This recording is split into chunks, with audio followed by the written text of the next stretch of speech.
All right, and welcome to another engaging episode of God Bless America.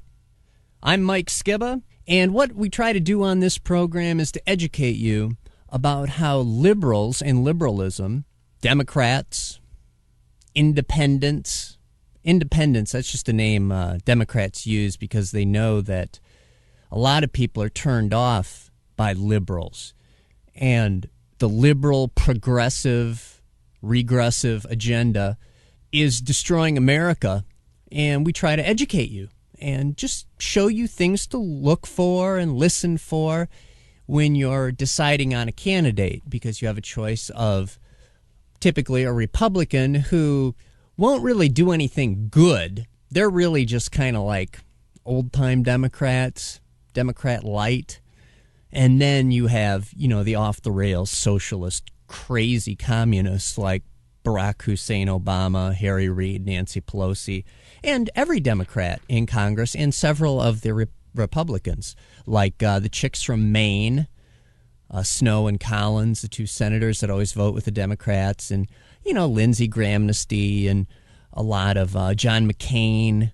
The list goes on, but many, many Republicans are just Democrats, and all the Democrats are, in fact, socialists. And what I would like to do is I just like to play it in their own words. Just let them explain to you what it's all about. And one of the biggest leftists, and proud of it, is Thomas Friedman, of course, at the New York Times, which is kind of the Communist Manifesto. And let's listen to him describe, actually, he's being interviewed by Howard Kurtz on the liberal CNN network. And he's talking about Michelle Bachmann saying that when she is president, she'll work on making it to be $2 gasoline because she knows the energy prices are crushing the American economy. And Howard Kurtz says to Thomas Friedman in this clip you're going to hear, you want expensive gas, right? Because you want to destroy the country. And let's just take a listen, shall we? It's flat out nuts. And more people want to and able to live like us. Energy prices are only going to go one way, and they're not going to go toward $2 a gallon. But in fact, you don't think there should be $2 a gallon gas, even if it could be achieved. You want more expensive gas through a gas tax because you think we need to discourage consumption. That's not a very politically popular stance, which probably has something to do with the fact that it hasn't happened. Exactly. And that's why she's playing to that. But it's so unrealistic. And at the end of the day, again, go back. Let's think about it from the jobs point of view. If the world is getting flat and crowded, what's going to be the next great global industry? Flat. It's got to be clean energy, clean tech that can satisfy that huge, growing middle class market. So the line you always hear is we need to discourage consumption. What they want to do is they want to make gasoline so expensive that it shuts down and grinds to a halt our society, so that we go back to, as you heard him say, the flat earth, where we go so far back in time where we just live in huts, basically. Government-controlled huts. And I'm telling you, these people are crazy. They want to make it where we all live in government-owned government housing. When you'd see pictures of the Soviet Union back in the 70s and 80s, they all lived in really, just big apartment buildings. And everybody, the central planning, everybody lived in those buildings. They never went anywhere. Most people didn't have a car. And you were just trapped. You just lived in your little neighborhood like they did back in the 1800s, little house on the prairie. People were born on the prairie. They died on the prairie. They didn't get out of Walnut Grove. You know what I mean?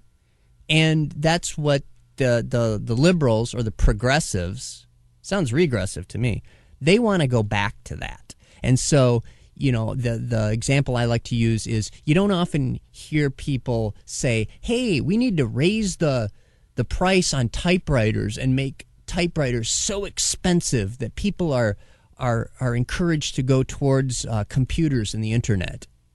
No, it just happens naturally in a free market. But the liberals, they say they want to encourage green jobs. You know what? If there was a green job that worked, if there was green energy that worked, if you could run your car on salt water, believe me, you wouldn't have to make gas $50 a gallon. People would be filling their car up with salt water today, Jack. So the whole encouraging people to use less gas is nonsense. What they want to do is they just want to grind our society to a halt. Because if gas prices are high, then the cost of everything you buy is high. Because the cost of the oil to make it in plastics, etc., the cost of shipping the goods to market is high. And it just goes up and up. And, of course, the taxes are higher, because they base it on the cost of the item oftentimes. So everything goes up. So that's Thomas Friedman, the Pravda, over there at the New York Times, talking about how terrific it would be if gas was really expensive. But he wouldn't come out and say it. Howard Kurtz had to throw it in there. And now let's listen to one of Obama's minions, Tom Vilsack, the Socialist Agriculture Secretary, talking about how wonderful it would be if everyone were on food stamps. Take it away, Tommy. That when you talk about the SNAP program or the food stamp program, you have to recognize that it's also an economic stimulus. Every dollar of SNAP benefits generates $1.84 in the economy in terms of economic activity. If people are able to buy a little more in the grocery store, then someone's got to stock it, shelve it, package it, process it, ship it. All of those are jobs. It's the most direct stimulus you can get into the economy during tough times. There you go. Is that the people you want in charge of running the country? You remember when Ronald Reagan used to speak? And as a young man, I used to get all, it was like a little Alex P. Keaton. I'd get all inspired. And now the Democratic Party of today is talking about how wonderful it is if everyone is on food stamps. And, oh, by the way, how many people at the Department of Agriculture? The latest statistic I saw in 2007 was north of 100,000 bureaucrats. Remember back in the day when American farming was the major industry of our society?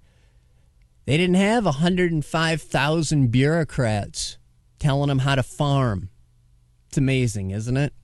And it was terrific this week when a farmer asked Barack Hussein Obama about this new regulation that the Department of Agriculture was stuffing down the farmers' throats about how they had to go and get a special license to drive their tractor. And, of course, Obama being on the ball, he says, hey, just call the Department of Agriculture. And, of course, if you've ever tried to call a government office, it's impossible to get through and to get an answer from anybody. And so someone from Politico actually tried it, and they said it took them a day and a half, and they were never able to get a straight answer because they kept getting bounced around from bureaucrat to bureaucrat to bureaucrat, from state agency to the federal agency to the state agency, and so on. And Obama didn't even know about it. He doesn't care. He just knows that more regulations that stifle the productivity of the American worker is better, because the more we can strangle the workers with regulation, the less they can produce, the higher we can make the cost of fuel, the less people can produce, the less they can have, the less money they have, the less freedom they have. And the less freedom they have, Barack Hussein Obama says, mission accomplished. People are suffering. Because we got to make everyone suffer equally, because that's what fairness is all about. We don't raise everybody up. We keep everybody down except the crony capitalist buddies, the millionaires that know they need to donate to the campaign or they're going to be in trouble. So, speaking of idiots, we always have to throw in Harry Reid, because he's funny. He's a funny little man. I just wanted to play one of the best clips of him I've heard in a long, long time. He's got his talking points, and one of them is corporate jets. There was a loophole or a targeted tax cut, depending on what day of the week it is, if you're a Democrat. If you're talking to one group of people, it's a targeted tax cut. It's a good thing. People like tax cuts. We know that from the focus groups. But if you're talking to your wacko leftists, it's a loophole. We need to close it. Well, the corporate jet loophole that you've heard so much about was in the stimulus that Obama passed. that the Democrats passed when they had the supermajority. It was all Democrats. Republicans couldn't do anything or say anything. Democrats had complete control of everything, and they passed the stimulus. There was a little targeted tax cut / loophole for corporate jets. It said you can write off depreciation instead of waiting 7 years, 5 years, whatever. So anyway, Harry Reid knows that this week's talking point is corporate jets. So he's got to fit that word in there, and he's got to fit in corporate welfare too. Corporate jets, corporate welfare. He doesn't care if there's the words in between those two things make any sense. He's just going to ramble on. Listen to this incoherent fool. Unfortunately, there's a small group of Republicans who are calling the shots, who are putting their extreme ideology over the interest of families in Nevada and all over this country. Extreme ideology like not wanting to confiscate all your property and just have you work for the government for script. They're insisting that we cut seniors' benefits. No, they're not. No one's ever talked about cutting seniors' benefits. Go on. Instead of paying taxpayer Whoops, I screwed that up. Hang on. Funded giveaways to billionaires, corporate jets, and things of that nature. There you go. Let's hear it one more time. Unfortunately, there's a small group of Republicans who are calling the shots, who are putting their extreme ideology over the interest of families in Nevada and all over this country.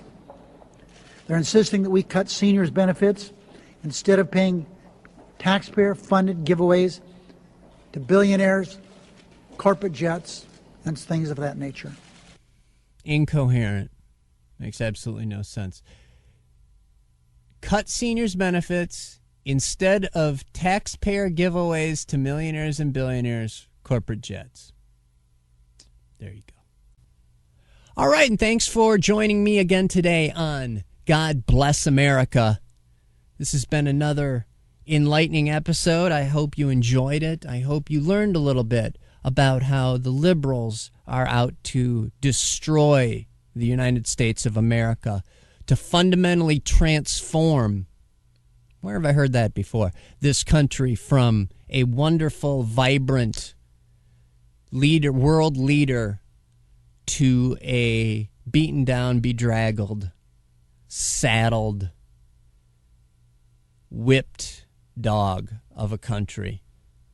So it's up to you to change it, my friend. We can do it together. God bless America.